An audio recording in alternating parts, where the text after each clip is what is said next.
Baris paragraf bab gegayuhan selanjutnya. Dalam bahasa Indonesia. V. Melaksanakan wewarah 7 dengan berlatih kesempurnaan sujud yang diterangkan pada angka 2. Jika dilaksanakan dengan ikhlas dan ematnya rasa yang halus sekali, menurut Sabta Dharma dapat memberdayakan manusia dapat ketempatan berbagai kewaskitaan, misalnya, kewaskitaan penglihatan, penciuman, pendengaran, rasa, dan wicara.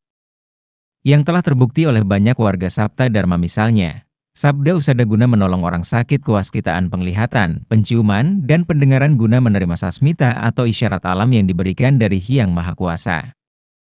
Dalam mencapai sabda luhur dan kewaskitaan di Sabta Dharma itu dilaksanakan di sanggar-sanggar bersama sesama warga serta dituntuni oleh tuntunan sanggar. Misalnya, di waktu malam sekalipun sampai dengan jam 23 atau jam 24. Adapun jika di rumah dapat sewaktu-waktu guna berlatih sendiri pada tempat pasujudan yang telah ditetapkan, asal tentram, bersih dan suci. Tempat tidur umum seyogianya tidak dipergunakan tempat pasujudan. Sehingga bagi Sabta Dharma Sanggar itu adalah tempat yang suci, karenanya harus piningit atau terjaga kehususannya dan kesuciannya, tidak diperkenankan untuk berbagai kegiatan yang serba meninggalkan rasa ketenangan atau ketentraman dan kesucian, misalnya, bersendau gurau, bertengkar, atau tindakan maksiat dan lain-lain. Peringatan. Bagi para warga atau siapapun saja yang melaksanakan latihan sujud, olah rasa, serta racut, dilarang sekali, meninggalkan wewarah yang dimuat dalam buku suci ini, misalnya, sikap yang tidak santun pada saat menghadap Hyang Maha Kuasa. Karenanya bila melaksanakan latihan bersama di sanggar seyogianya, ada seorang warga yang ditugasi oleh tuntunan untuk mengamati perilaku warga-warga lainnya. Renungan, pertanyaan dan jawaban. Dalam kepercayaan Sabta Dharma, kewaskitaan adalah kemampuan spiritual yang dapat dikembangkan melalui latihan intensif. Sujud, sebagai bentuk ibadah dan meditasi yang mendalam, menjadi kunci untuk mencapai tingkat kesadaran yang lebih tinggi dan membuka potensi kewaskitaan ini. Para penghayat Sabta Dharma biasanya berkumpul di sanggar untuk melakukan latihan bersama di bawah bimbingan seorang tuntunan. Manfaat dari pengembangan kewaskitaan sangat beragam, mulai dari kemampuan menyembuhkan melalui kata-kata atau sabda usada, menerima isyarat dari alam semesta dalam penerimaan sasmita, peningkatan intuisi, hingga pencapaian kedamaian batin yang lebih mendalam. Dalam kepercayaan Sabta Dharma, seorang tuntunan berperan sangat penting dalam membimbing para warga dalam mencapai kewaskitaan. Tuntunan tidak hanya mengajarkan teknik-teknik latihan spiritual seperti sujud, tetapi juga memberikan pemahaman mendalam tentang filosofi dan nilai-nilai yang mendasari kewaskitaan. Perlu diingat bahwa kewaskitaan memiliki berbagai tingkatan, dan pencapaiannya bersifat individual. Tidak semua orang akan mencapai tingkat kewaskitaan yang sama. Karena hal ini dipengaruhi oleh ketekunan dalam berlatih, bakat spiritual, dan karunia Tuhan. Oleh karena itu, penting bagi para penghayat untuk menggunakan kemampuan kewaskitaan dengan bijaksana dan bertanggung jawab.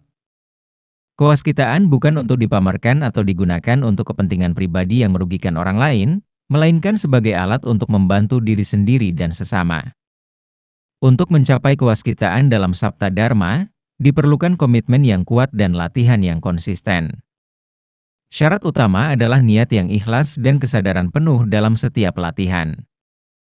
Disiplin juga menjadi kunci, di mana latihan harus dilakukan secara teratur.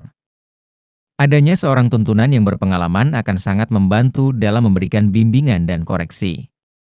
Selain itu, suasana latihan yang tenang, bersih, dan suci serta menjaga kesucian sanggar akan mendukung proses pencapaian kewaskitaan.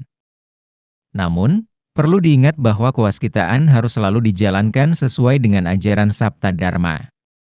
Para warga harus senantiasa berpegang teguh pada ajaran, menjaga kesantunan, dan tidak menyimpang dari jalan yang benar. Dengan demikian, kewaskitaan dapat menjadi alat yang positif untuk meningkatkan kualitas spiritual dan membantu sesama.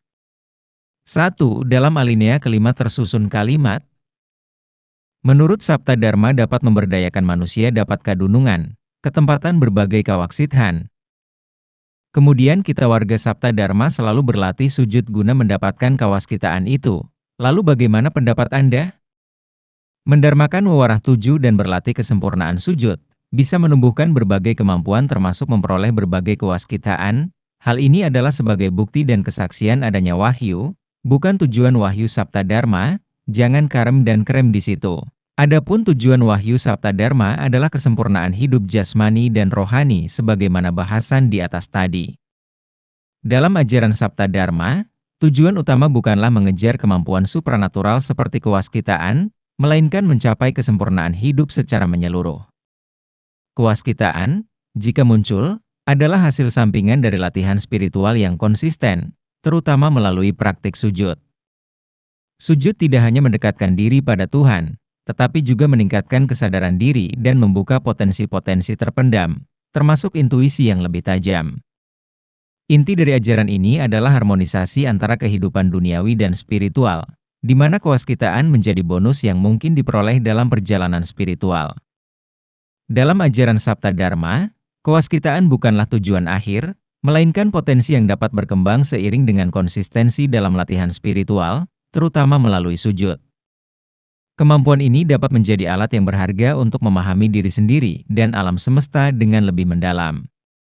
Namun, penting untuk diingat bahwa kewaskitaan harus digunakan dengan bijak dan tidak boleh mengaburkan tujuan utama, yaitu mencapai kesempurnaan hidup.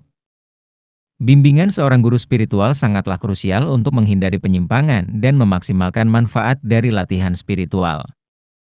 Keseimbangan antara kehidupan spiritual dan duniawi juga perlu dijaga agar kita tetap terhubung dengan realitas dan tanggung jawab kita sebagai manusia. 2. Guna mencapai berbagai kemampuan seperti tersebut di atas kemudian kita warga melaksanakan latihan sujud, tidak di dalam sanggar, tetapi di luar, misalnya, di hutan atau tempat-tempat yang dianggap bertuah. Bagaimana? Berlatih kesempurnaan sujud harus bersama-sama di sanggar, bukan di tempat lain yang dianggap bertuah. Allah memang ada di mana-mana. Akan tetapi wahyu Sabta Dharma telah menetapkan sanggar adalah bangunan yang dikhususkan sebagai tempat sujud, berlatih mengolah rasa, dan yang bersifat kerohanian lainnya. Sanggar dalam Sabta Dharma memiliki peran yang sangat penting sebagai pusat spiritual bagi para warga. Melalui latihan bersama di sanggar, energi spiritual yang positif terakumulasi, menciptakan suasana kondusif untuk mendalami spiritualitas. Bimbingan langsung dari tuntunan memastikan praktik yang benar dan efektif. Selain itu, sanggar juga menjadi wadah bagi para warga untuk saling mendukung dan memperkuat rasa persaudaraan, serta melestarikan tradisi dan nilai-nilai luhur ajaran Sabta Dharma. Suasana yang tenang dan jauh dari gangguan duniawi, di sanggar sangat mendukung proses hening dan introspeksi diri, sehingga para penghayat dapat mencapai kedalaman spiritual yang lebih tinggi. 3. Guna mencapai sesuatu, misalnya tentang kejasmanian, kesejahteraan, rezeki, dan sebagainya, kemudian siang malam melaksanakan sujud berkali-kali dan berhari-hari. Bagaimana pendapat Anda? Sebenarnya Allah Maha Tahu dan Maha Murah. Artinya, segala kebutuhan hidup manusia telah disediakan dan sebagian telah diberikan. Jika kita memang, setia tuhu, kepada Allah kita harus yakin segala kebutuhan kita pasti akan diberikan secara bertahap selaras dengan kewajiban yang telah kita tunaikan dengan baik. Sehingga seyogianya tidak harus memaksa Allah untuk menuruti kehendak nafsu kita dengan sujud berkali-kali, bahkan siang malam di lembur. Yang pada hakikatnya adalah memaksa Hyang Maha Kuasa untuk mengabulkan kehendak manusia. Hal ini sebenarnya secara tidak sadar adalah meninggalkan tata krama hubungan kaula dengan Gusti. Kira-kira seperti itu, selanjutnya sumangga mawon. Sebagai hamba, kita perlu memahami bahwa Allah Maha mengetahui segala kebutuhan kita dan telah menyediakan rezeki yang sesuai. Kepercayaan dan ketaatan kepadanya adalah kunci untuk mendapatkan berkah. Ibadah yang sejati dilakukan dengan ikhlas, bukan semata-mata untuk mendapatkan imbalan materi.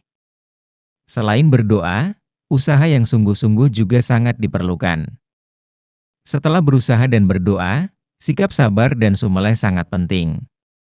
Kita harus menghindari sikap memaksa Allah karena hal itu bertentangan dengan tata krama dalam berdharma. Penting untuk memahami bahwa rezeki tidak hanya terbatas pada materi, tetapi juga mencakup kesehatan, kebahagiaan, dan ilmu pengetahuan. Melakukan sujud berulang kali dengan tujuan memperoleh rezeki secara materi bukanlah cara yang tepat untuk mendekatkan diri kepada Allah. Ibadah yang sejati dilakukan dengan ikhlas dan tulus, serta disertai dengan usaha dan doa. Kita harus percaya bahwa Allah akan memberikan rezeki yang terbaik untuk kita sesuai dengan ketaatan dan usaha yang kita lakukan.